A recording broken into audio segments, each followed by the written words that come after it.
Assalamualaikum warahmatullahi wabarakatuh.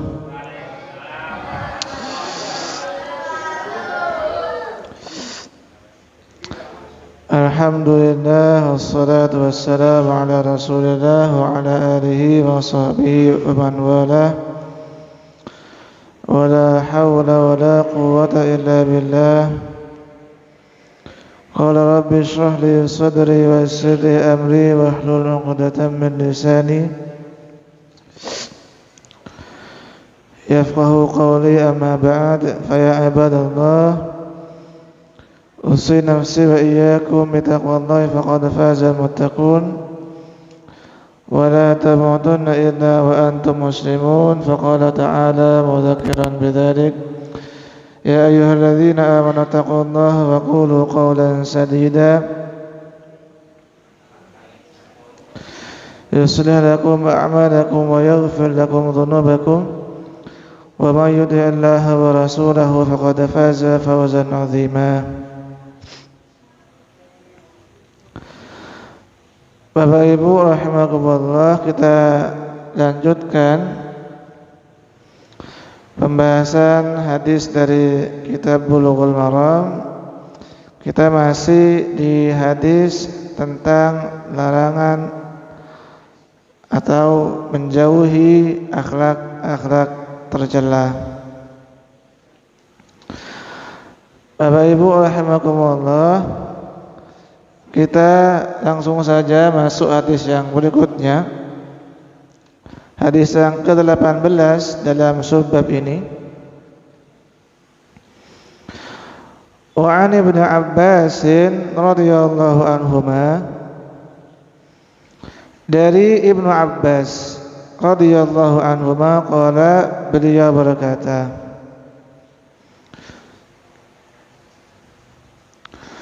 qala Rasulullah sallallahu alaihi wasallam, satu kali Rasulullah sallallahu alaihi wasallam pernah bersabda. Apa sabda Nabi? La tumari akhak, janganlah kamu mendebat saudaramu. Wala tumazihu, dan janganlah kamu bergurau atau membuli atau mentertawakan saudaramu. Wala ta'idhu mau'idan fatukhlifahu, dan janganlah kamu menjanjikan sesuatu kepada saudaramu kemudian kamu tidak menepatinya. Hadis riwayat At-Tirmidzi. Bapak Ibu rahimakumullah, jadi dalam hadis ke-18 ini Nabi kita Muhammad sallallahu alaihi wasallam menyampaikan 3 hal penting larangan kepada Ibnu Abbas, termasuk juga larangan kepada kita umat Nabi Muhammad sallallahu alaihi wasallam. Apa hal pertama yang dilarang oleh Nabi dalam hadis ini? Nabi meminta kepada kita untuk tidak suka berdebat. La tumari akhak, janganlah kamu selalu mendebat saudaramu dengan tujuan untuk mempermalukan orang itu, mempermalukannya. Jadi pada dasarnya memang berdebat itu tidak diperbolehkan dalam Islam oleh Rasulullah sallallahu alaihi wasallam. Karena debat biasanya akan mempermalukan lawan debatnya dan juga sebentar lagi akan menimbulkan permusuhan yang berkepanjangan. Itulah memang beberapa dampak dari perdebatan yang tidak ada manfaatnya, mempermalukan orang lain dengan argumentasi yang kita sampaikan, termasuk sebentar lagi kalau orang itu merasa kalah dalam berdebat, maka akan tercipta permusuhan dan perselisihan yang berkepanjangan. Makanya agar tetap tercipta kedamaian dan persaudaraan, Nabi melarang kepada kita untuk mendebat saudara-saudara kita. Di perdebatan sebaiknya dihindari. Kita alihkan perdebatan menjadi diskusi atau dialog. Tentunya beda Bapak Ibu ya antara debat, diskusi dan dialog. Debat itu bahasa Arabnya adalah mujadalah atau jidal. Adapun diskusi bisa bahasa Arabnya bisa bermunadharah. Kalau dialog itu muhawarah. Kalau dialog ataupun diskusi itu biasanya lebih cair, lebih tentram dan lebih damai suasananya daripada perdebatan yang saling mengunggulkan argumentasi masing-masing. Apalagi perdebatannya urusan-urusan yang tidak penting. Urusan sepak bola. Ada mana yang lebih hebat antara Messi dan Ronaldo? Debat berkepanjangan. Gak selesai. Mana yang the real God katanya? Messi atau Ronaldo gitu. Gak selesai perdebatan siapa yang the real God antara Messi dan Ronaldo. Itu perdebatan yang gak akan ada habisnya Bapak Ibu sekalian, dan itu sebaiknya dihindari. Dan memang Bapak Ibu rahimakumullah, salah satu karakter dari manusia itu adalah saling membantah satu sama lain, saling mendebat satu sama lain. Dan inilah memang yang diabadikan di dalam Al-Qur'anul Karim Bapak Ibu rahimakumullah. Dalam Al-Qur'an surah ke-18 surah Al-Kahfi ayat 84 85 kata Allah, wa kana al-insanu aktsara syai'in jadala. Dan biasa kata Allah, manusia itu adalah aktsara syai'in jadala, paling suka saling berbantah-bantahan satu sama lain, mengunggulkan pendapatnya masing-masing. Itulah manusia itu. Sehingga sampai menjatuhkan orang lain, menyingkirkan, menyungkurkan orang lain. Makanya ini dilarang oleh Allah dan Rasulullah sallallahu alaihi wasallam, dan kita dijanjikan oleh Rasulullah orang yang menghindari perdebatan yang tidak ada manfaatnya disediakan oleh Allah rumah, istana, bangunan di surganya Allah Subhanahu wa taala. Ini ditopang oleh hadis Nabi kita sallallahu alaihi wasallam. Kata Nabi menyampaikan, man tarakal mira, barang siapa yang meninggalkan al-mira. Mira itu perdebatan. Jadi bahasa Arabnya perdebatan itu banyak ya. Pertama tadi al-jidal atau mujadalah. Yang kedua juga ada al-mira atau mira. Kalau bahasa Maduranya mira itu ingus ya. Mira. Bener enggak Bu Nur ya, mira? Tuh. Mira itu artinya ada debat.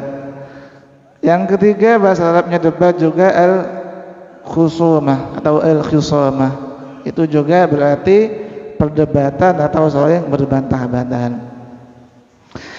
Kata Nabi sallallahu alaihi wasallam, man tarakal mira, barang siapa yang menjauhi, meninggalkan perdebatan, wa huwa muhiqqun, padahal dia dalam posisi benar. Dia benar, cuma malas meladeni perdebatan. Karena kadang-kala Bapak Ibu rahimakumullah, orang itu ngajak berdebat bukan untuk cari kebenaran, sekedar untuk mencari kemenangan doang. untuk mencari sensasi, untuk mengunggulkan pendapatnya, bukan bertujuan untuk mendapatkan kebenaran. Lah, orang yang meninggalkan berdebat seperti ini, padahal dia posisi yang benar, kata Rasulullah, bunyalahu bunyalahu fi wastiha, akan dibangunkan rumah surga, rumah nanti di surga. Alhamdulillah. Ini orang yang meninggalkan perdebatan padahal dia dalam posisi benar, malas meladeni orang-orang yang hanya ngajak berdebat bukan untuk tujuan mencari kebenaran. Dalam hadis yang lain Nabi kita SAW menyebutkan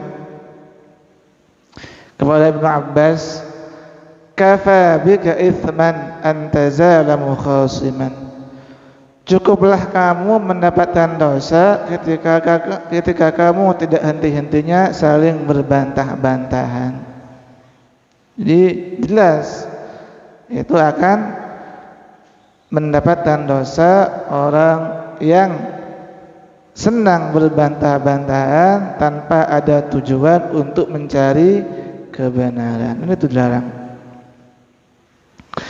Akan tetapi ketika memang ada pertanyaan kepada kita, ada mungkin ngajak orang berdebat, dia ngajak berdebat untuk mencari kebenaran, itu tidak ada masalah. Kalau kita melihat perkataan dari Al-Imam Asy-Syafi'i, kata beliau itu, ma nadhartu ahadan illa alal wasiyah, alal nasihah, tidaklah saya mendebat seseorang kecuali untuk tujuan menasihati, memberikan wasiat kepada orang itu. Kan kadang orang ngeyel, kekeh dengan pandangan dia, padahal pandangannya keliru. Gak apa-apa kalau memang dia mengajak kita berdebat dengan tujuan untuk mencari kebenaran dan kita bisa menjawab, tidak apa-apa, diladeni insyaallah, dengan harapan dengan disampaikan argumentasi yang jelas, insyaallah sebentar lagi dia akan menerima kebenaran orang yang kita debati itu. Kalau itu diperbolehkan dengan tujuan menasihati, memberikan wasiat, mencari kebenaran. Dan banyak kan debater unggul sekarang ya. Yang paling nampak adalah Dr. Zakir Naik, iya kan ya? Dia kan termasuk salah satu debater ya, ahli debat lah. Banyak debat-debat beliau itu di YouTube, bukan di YouTube maksudnya, mohon maaf.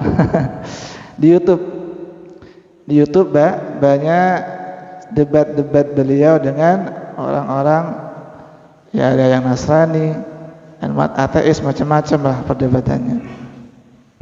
Salah satu yang terkenal itu debat beliau dengan Dr. William Campbell ya, kalau nggak salah itu tahun 2001 lah, lama sekali perdebatannya. Jadi itu boleh kalau memang dia berdebat untuk menasihati, memberikan wasiat, untuk saling mencari siapa yang benar di antara kita.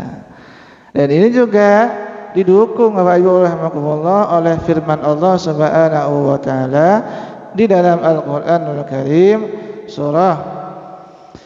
Surah An-Nahl, surah ke-16 ayat ke-125. Kata Allah, ud'u ila sabili rabbika bil hikmati wal mau'izatil hasanati wajadilhum billati hiya ahsan. Bayangkan loh, Allah menyebut di situ berdebat bagian dari metode dakwah ternyata. Kata Allah, ud'u ila sabili rabbika bil hikmah, dakwahilah orang-orang itu, kata Allah Muhammad, dakwahi mereka pertama dengan hikmah.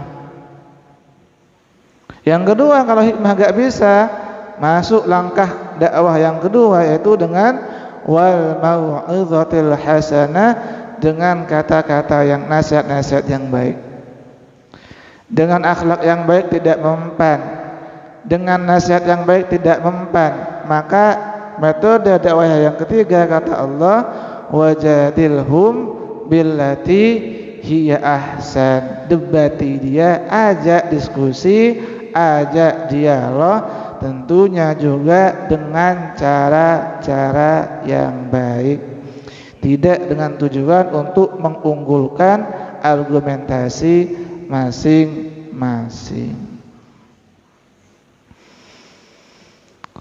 Jadi itu pada dasarnya kami sampaikan, debat itu tidak boleh.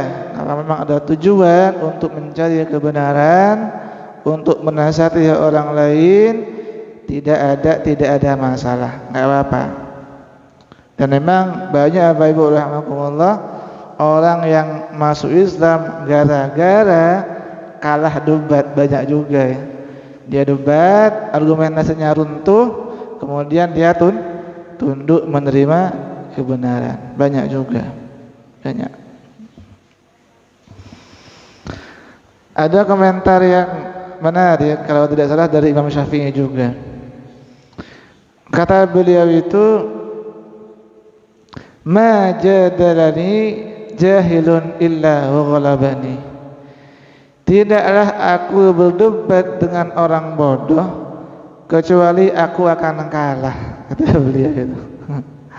Ya gak ada menangnya lah ya, namanya mohon maaf orang bodoh pasti merasa benar gitu ya. Ma jadalani illa ghalabani. Tidaklah aku berdebat dengan orang bodoh. Kalau kata Rocky Gerung orang dungu katanya. Tidaklah aku berdebat dengan orang bodoh kecuali aku pasti akan kalah, gak akan menang. Soalnya orang bodoh biasanya akan selalu merasa pendapatnya jauh lebih benar. Tuh. Bapak Ibu rahimakumullah, kita lanjutkan sabda Nabi yang potongan berikutnya. Jadi yang pertama tadi Nabi melarang berdebat. Yang kedua kata Nabi kita sallallahu alaihi wasallam, wala tumazihu. Janganlah kamu bergurau yang tidak ada faedahnya. Yang di situ ada unsur mempermalukan orang lain. Kalau sekarang seperti istilahnya bullying ya. Bullying itu dilarang oleh Rasulullah SAW, bergurau yang tidak ada manfaatnya. Walaupun memang Bapak Ibu rahimakumullah, Nabi sendiri, Nabi kita Muhammad SAW juga pernah bergurau. Bergurau. Ini hadis ini masyhur ya sebetulnya, terkenal, sering kita dengar dari para ustadz. Satu ketika ada seorang nenek-nenek ya kan, datang kepada Nabi SAW. Kemudian dia berkata, ya Rasulullah, tolong doakan saya agar bisa masuk surga. Jadi ada nenek-nenek usia ya katakanlah 80 mungkin ya, datang ke Nabi minta agar didoakan masuk surga gitu ya. Nabi kemudian menjawab atau berkata, Nabi bilang, innal jannata la tadkhuluha ajuz. Kata Nabi, tidak akan masuk surga kakek-kakek dan nenek-nenek. Aduh. Kata Nabi SAW. Jadi seperti siapa yang kakek-kakek di sini? Yang udah kakek ini. Kalau Pak Fauzi belum kakek ini. Ya ntar lagi katanya. Pak Iqbal udah kakek. Nah ini. Siapa lagi, ada Pak Bianto, Pak Yed juga kakek-kakek. Jadi kata Nabi SAW, kakek-kakek, nenek-nenek tidak akan masuk surga. Kemudian nenek-nenek ini fawallat tabki, kemudian dia berpaling sambil nangis. Ya Allah, gimana saya gak bisa masuk surga, kata dia itu. Dia bilang seperti itu. Kemudian dia berpaling jalan, padahal Nabi ingin meneruskan sebetulnya, meneruskan perkataan beliau, tapi dia sudah keburu menjauh, keburu pergi. Setelah dia keburu pergi, Nabi menyampaikan kepada sahabat, aduh, kejar kata Nabi. Sampaikan kepada dia, akhbiruha, sampaikan kepada nenek-nenek itu bahwa nanti di surga itu tidak ada yang kakek-kakek, tidak ada yang nenek. Nabi kemudian mengutip ayat, inna ansha'nahunna insya'a faj'alnahunna abkara, surah Al-Waqi'ah ayat 35-36, bahwa kata Allah akan menjadikan mereka itu abkara. Apa abkara itu? Perawan, gadis lagi ketika masuk surga. Alhamdulillah. Jadi tidak usah khawatir ibu-ibu yang sudah tua-tua, mungkin di sini mohon maaf ya. Ada mungkin siapa? Bu Nur mungkin ya. Tenang Bu Nur, nanti Pak Takin gak akan berbalik arah. Tetap akan menarik hati suaminya tentunya ya. Nah, itu tetap akan cantik lagi, akan kinclong lagi, akan glowing lagi kata orang. Glowing lagi, kinclong lagi. Atau mungkin Bu Safari mungkin juga ya, nanti akan muda lagi gitu. Jadi itu yang kedua, Bapak Ibu rahimakumullah, Nabi melarang kita untuk gurau yang berlebihan. Apalagi gurauan itu ada unsur kebohongan, hanya untuk sekedar membuat orang lain tertawa, itu juga dilarang oleh Rasulullah SAW.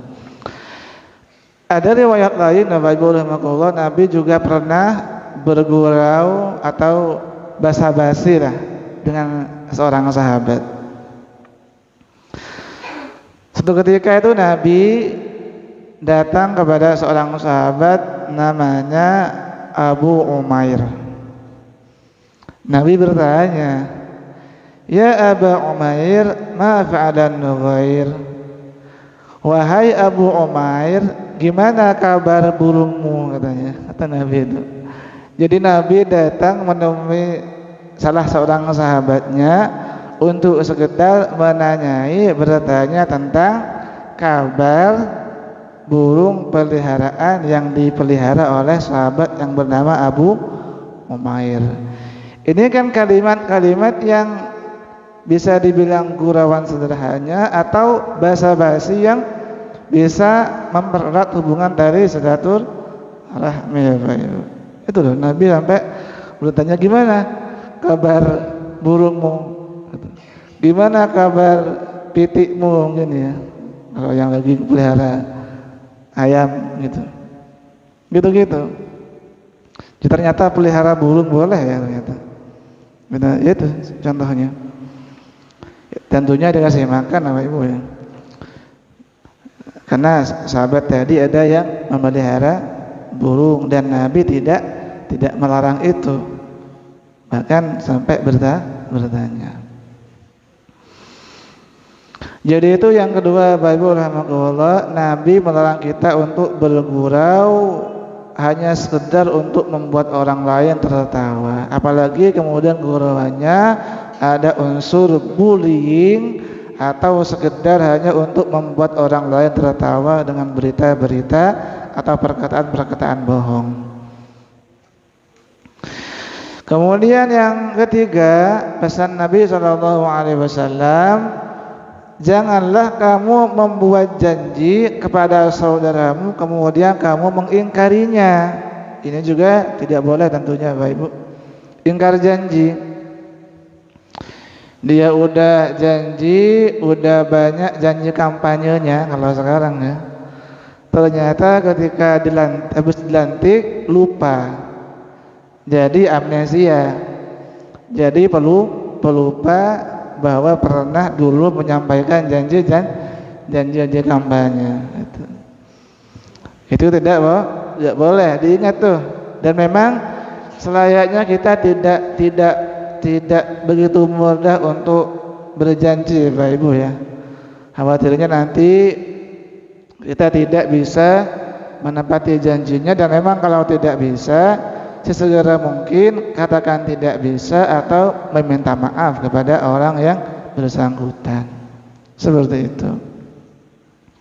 Karena seperti yang boleh kita sampaikan bahwa ingkar janji itu adalah salah satu ciri dari orang munafik. Kata Nabi, idza wa'ada akhlafa.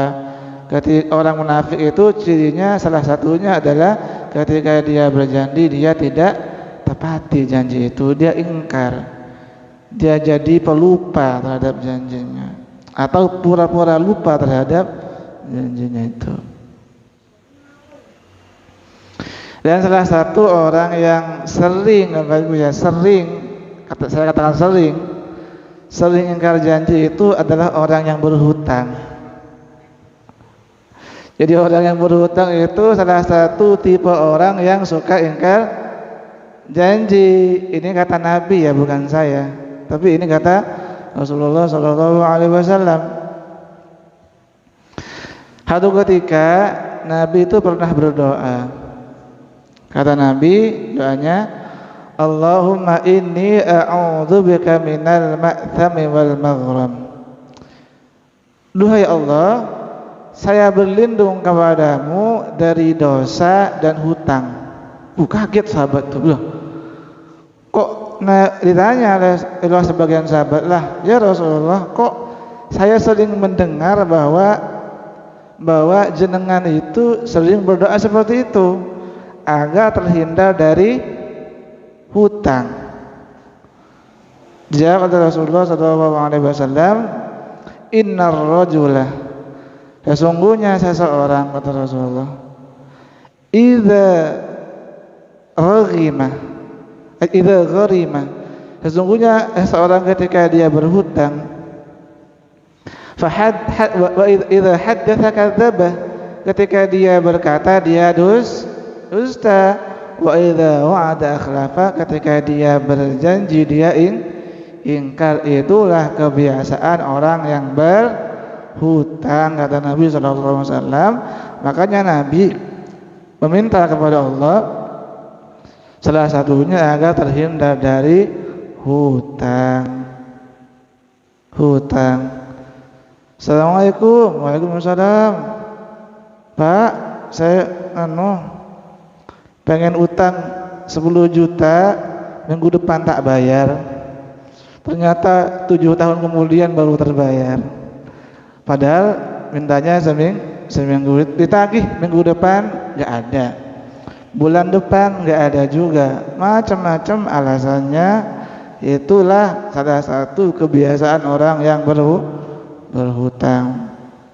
Biasanya tadi seringnya berbohong atau bahkan ingkar janji, tidak bisa menepati janjinya dalam membayar hutang. Dan sering kami sampaikan bahwa menunda-nunda membayar hutang bagi orang yang mampu membayar adalah tindakan kezaliman. Kata Nabi, matlul ghani zulmun. Menunda-nunda membayar hutang bagi orang yang mampu membayar itu adalah suatu tindakan kezaliman. Jadi kalau memang sudah jatuh tempo dan memang kita punya uang untuk dibayarkan, segera dibayar. Tetapi kalau memang sudah masuk jatuh tempo dan kita belum bisa untuk membayar, segera kita lapor kepada orang yang ngasih piutang bahwa kita belum bisa membayar pada bulan ini misalnya. Maka setelah itu hal yang bisa dilakukan oleh yang memberikan piutang adalah memberikan tangguhan jatuh tempo. Jadi yaudah nggak apa, bulan depan aja bayarnya, nggak apa seperti itu.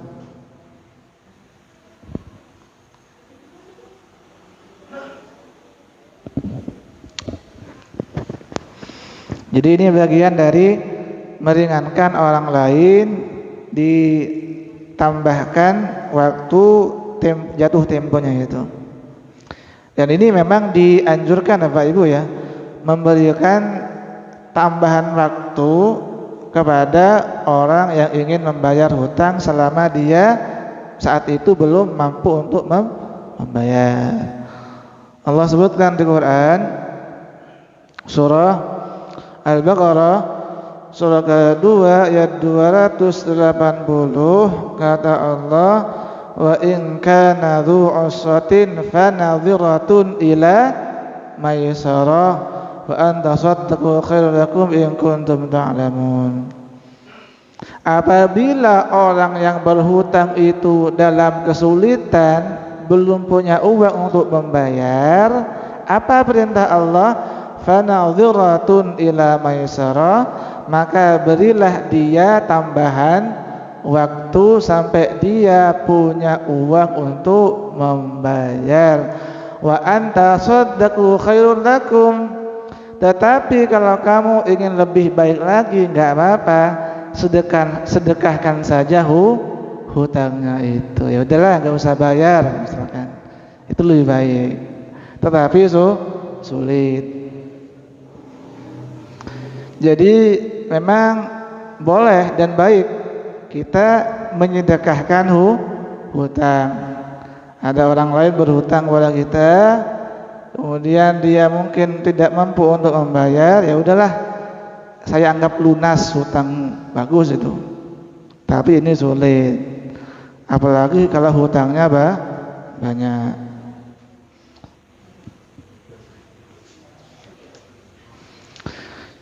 Jadi itu Bapak Ibu rahimakumullah, pesan Nabi kita sallallahu alaihi wasallam, 3 hal akhlak yang kurang baik yang Nabi sebutkan dalam hadis ini.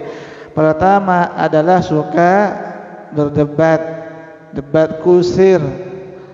Apalagi sekarang ya, di zaman media sosial, perdebatan di sosmed itu sangat tidak ada manfaatnya sama sekali. Itu anfaidah ya, bisa dibilang anfaidah ya, karena seperti itu hampir gak ada manfaatnya. Walaupun mungkin ada manfaatnya, tapi lebih besar mudaratnya, lebih besar sia-sianya daripada manfaatnya. Debat di apa misalkan di WA atau di sosial media yang lain, itu cenderung sekali hanya akan menimbulkan saling kecurigaan, permusuhan yang berkepanjangan. Jadi itu yang pertama, tidak saling berdebat. Yang kedua, Nabi melarang kita untuk bersenda gurau yang berlebihan dengan tujuan hanya untuk membuat orang lain tertawa atau membuli orang lain. Dan yang ketiga adalah jangan sampai kita menjadi orang yang ingkar janji. Kalau kita sudah berjanji, sudah selayaknya untuk ditepati, karena bagaimanapun itu adalah bagian dari amanah Bapak Ibu ya.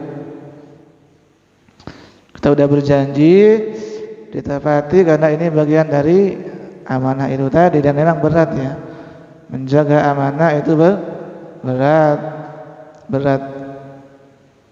Sebagaimana firman Allah Subhanahu wa taala surah Al-Ahzab surah ke-33 ayat ke-72, kata Allah, inna aradna al-amanata 'ala as-samawati wal-ardi wal-jibali fa-abayna an yahmilnaha wa ashfaqna minha wa hamalaha al-insan innahu kana zaluman jahula. Nanti dikoreksi Mas Ridwan nanti. bacaan saya nanti. Kata Allah Subhanahu wa taala, sesungguhnya kami tawarkan amanah itu kepada gunung-gunung, kepada bumi dan langit. Kemudian mereka menolak untuk memikul amanah. Wa hamalahal insan, kata Allah. Tetapi manusia memberanikan diri untuk memikul amanah. Apa kata Allah? Innahu kana zaluman jahula. Sesungguhnya manusia itu betul-betul zalim dan bodoh. Dia berani untuk memikul amanah, menyatakan berani untuk memikul amanah, tetapi kemudian amanah itu disia-siakan. Itulah makanya Allah sebutkan manusia itu cenderung zalim dan jahula, bodoh. Itu. Bapak Ibu rahimakumullah, mungkin cukup yang bisa disampaikan pada kesempatan kali ini, dan semoga bermanfaat dan dicatat oleh Allah Subhanahu wa taala sebagai amal ibadah kita. Kita tutup perjumpaan kita kali ini dengan kafaratul majlis. Subhanakallahumma wa bihamdika asyhadu an la ilaha illa anta astaghfiruka wa atubu ilaik. Assalamualaikum warahmatullahi wabarakatuh.